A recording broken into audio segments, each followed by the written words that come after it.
Ah, ah, c'était juste un rêve Star Wars encore. Bon, au moins les cours sont finis, je peux me reposer. Bah, qu'est-ce que tu fais dans ton hamac? Ah non, j'ai fini mes vidéos la semaine dernière. T'avais dit que tu referais une autre vidéo. Si.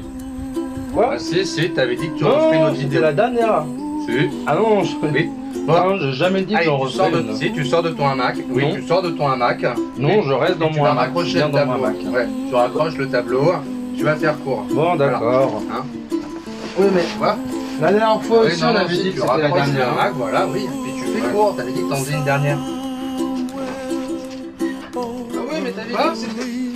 On avait dit que c'était déjà fini. Oui, je sais, mais non, t'avais dit surtout que t'en Oui, refais oui, une bah dernière. j'accroche le tableau. Oui, j'ai Voilà, compris. tu raccroches le tableau. Oui. Et voilà, je lui ai accroché son tableau, maintenant il va me laisser tranquille. Allez, hop, on va à la mer. Bah, qu'est-ce que tu fais? Quoi? Ah non, tu reviens. Non, Oui. j'ai accroché le Non, tableau. oui, tu as accroché le tableau, Quoi? maintenant tu fais court.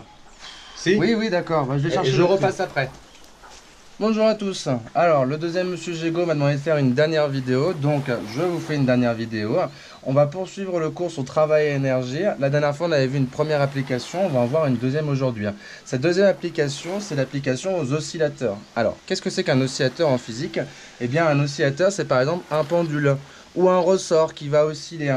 Donc, je vous propose déjà une première définition. Donc, un oscillateur mécanique, qu'est-ce que c'est? C'est un système dont le centre d'inertie possède un mouvement périodique. Déjà, première chose, périodique, on se souvient, c'est un mouvement qui se répète identique à lui-même, avec un temps sur lequel il va se répéter identique à lui-même, qu'on appelle une période. On a vu ça en début d'année.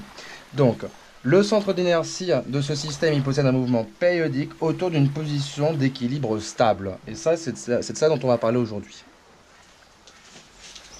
Donc lorsque vous lâchez le système, donc par exemple le pendule, lorsque le fil est tendu et que vous le lâchez, il va osciller comme ça, ou le ressort, lorsque vous l'étirez et vous le lâchez, il va osciller. Donc lorsque vous l'abandonnez à lui-même, le système va posséder une oscillation libre qui est caractérisée par une période propre T0. La période propre T0, c'est la durée d'un aller-retour. Donc par exemple sur le pendule, vous le lâchez ici, 1, tac, il a fait un aller-retour, la durée pour faire ça c'est T0. Pour le ressort, vous l'étendez, tac, tac, T0 aussi, la durée pour un aller-retour, ce qu'on appelle donc la période propre. Et je vais vous donner les deux formules pour le ressort et pour le pendule. Donc pour le pendule, là vous avez l'endroit où le fil est accroché jusqu'à une masse M. Donc là vous avez accroché la masse M. Son mouvement, ça va être comme ça et ça va osciller autour d'une position d'équilibre qui est donc celle qui est ici, au milieu. L'objet de masse M va avoir donc un mouvement d'oscillation accroché au fil dont la période T0 est donnée par la formule 2π fois racine de L sur G, avec L la longueur du fil et G la constante de pesanteur terrestre. G égale 9,8 mètres secondes moins 2. Voilà.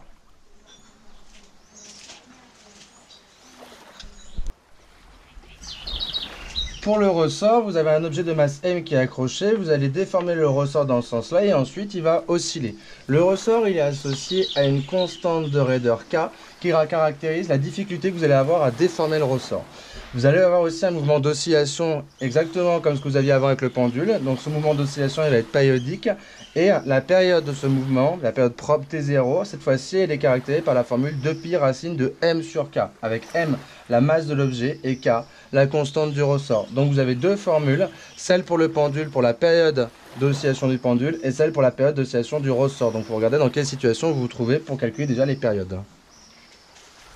On passe à la deuxième partie, l'étude énergétique, puisqu'on est toujours dans travail et énergie. Donc déjà, parlons de l'énergie potentielle. Pour le pendule, c'est l'énergie potentielle de pesanteur, MGZ. Vous connaissez cette formule-là des cours précédents. Mais pour le ressort, c'est l'énergie potentielle élastique, qui est égale à 1/2 de kx carré, avec x, qui est l'allongement du ressort. C'est l'allongement du ressort par rapport à sa position d'équilibre. Donc la position d'équilibre, c'est la position à laquelle ces systèmes reviendront à la fin, puisque c'est ce qui est stable, dans le cas d'un équilibre stable. Voilà. Qu'est-ce qui se passe au cours de ces mouvements? Eh bien, toutes les oscillations sont en fait des échanges d'énergie. Lorsque vous vous rapprochez de la position d'équilibre, imaginez je suis le pendule, je me rapproche de ma position d'équilibre. comme ça. Eh bien, toute l'énergie potentielle que vous avez emmagasinée, elle va être transférée sous forme d'énergie cinétique. Et qu'est-ce qui se passe? Donc là, vous arrivez à un moment de vitesse maximale. Qu'est-ce qui se passe lorsque vous vous éloignez de la position d'équilibre? Donc là, comment je vais vous le montrer? J'ai trouvé un stylo. Vous vous rapprochez de la position d'équilibre, vous partez de l'altitude maximale, donc vous avez l'énergie potentielle maximale pour arriver ensuite à l'altitude minimale, mais toute l'énergie potentielle était transférée sous forme d'énergie cinétique. Puis ensuite, quand vous vous éloignez de la position d'équilibre, toute l'énergie cinétique, cette fois-ci, est transférée sous forme d'énergie potentielle pour remonter à la position d'équilibre maximale. Donc tout ça, ce sont que des échanges d'énergie. Vous vous rapprochez de la position d'équilibre, l'énergie potentielle est transférée sous forme d'énergie cinétique. Vous vous éloignez de la position d'équilibre, toute l'énergie cinétique est transférée sous forme d'énergie potentielle. Et à chaque fois, ça va être la même chose. Énergie potentielle transférée sur énergie cinétique, énergie cinétique transférée sur énergie potentielle, puis énergie potentielle transférée sur énergie cinétique pour pouvoir permettre ensuite de repartir jusqu'en haut, puisque l'énergie cinétique va être ensuite transférée sous forme d'énergie potentielle. Que des échanges d'énergie. Voilà.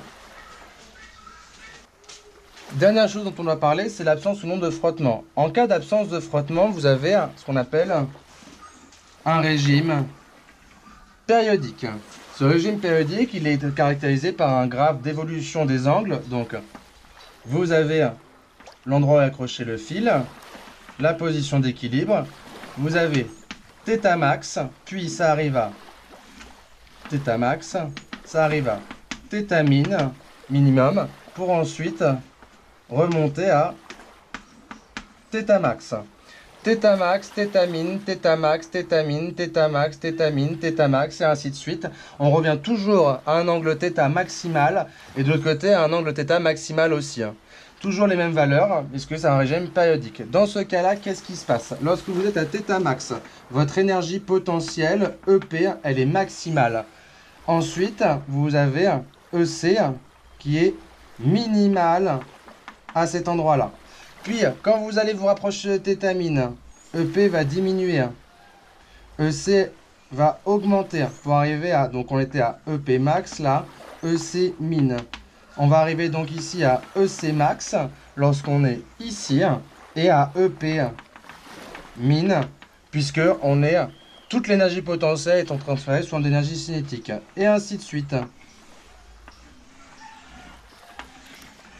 À chaque fois, toute l'énergie potentielle a été transférée sous forme d'énergie cinétique, puis toute l'énergie cinétique a été transférée sous forme d'énergie potentielle. Ce qui fait qu'à chaque fois, la somme des deux, ça fait quelque chose de constant. Et ce quelque chose de constant, c'est l'énergie mécanique.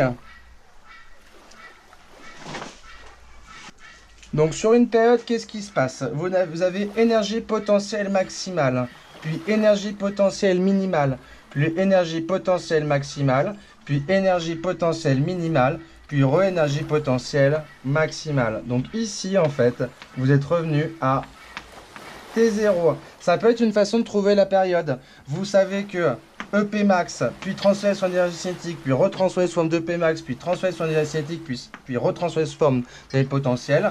Vous avez fait un aller-retour. Donc, le temps pour faire ça, c'est T0, une période.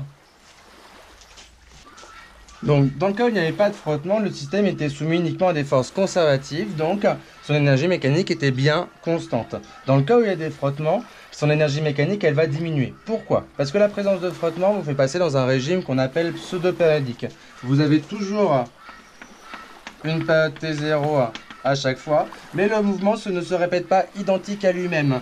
L'amplitude, elle diminue. C'est normal. Lorsque vous avez le pendule, il va aller jusqu'à sa position peut-être maximale, mais ensuite avec les frottements, il ne va pas réussir à revenir jusqu'à celle-là. Et ainsi de suite. Et à chaque fois, ça va être de plus en plus petit les oscillations. Donc là, vous avez ce qu'on appelle, lorsque la période reste mais que les amplitudes diminuent, un régime pseudo-périodique. Qu'est-ce qui va se passer? Puisque, si vous avez là la position max, si vous n'arrivez pas à revenir jusqu'à la position max de l'autre côté, vous n'allez donc pas avoir le maximum d'énergie potentielle à transférer sous forme d'énergie cinétique, donc, à cause des frottements. Donc, à chaque fois, l'amplitude énergétique de ce schéma-là, elle va diminuer. Ce qui veut dire que l'énergie mécanique va bien diminuer au cours du temps. Vous avez de moins en moins d'énergie échangée. C'est la différence avec le système précédent, lorsque cette fois-ci, vous êtes en présence de frottement. Ah bah voilà, j'ai fini mon cours. Maintenant, je peux décrocher le tableau. Oui, je peux décrocher le tableau. T'as tout fini? Oui, j'ai fait mon cours. Bon, bah, parfait. Voilà. Allez, salut. Bah, salut. Et merci à tous d'avoir regardé le cours. Bah voilà, cette fois-ci c'est vraiment fini. De la part de tous les Monsieur Jego qui ont participé à l'élaboration de ces vidéos, on vous remercie énormément, surtout ceux qui ont travaillé jusqu'au bout. Bravo. On s'est beaucoup amusé à faire toutes ces vidéos et on espère que ça vous a plu. Et on vous souhaite bon courage, bonne chance pour la suite. A bientôt, au revoir et que la force soit avec vous.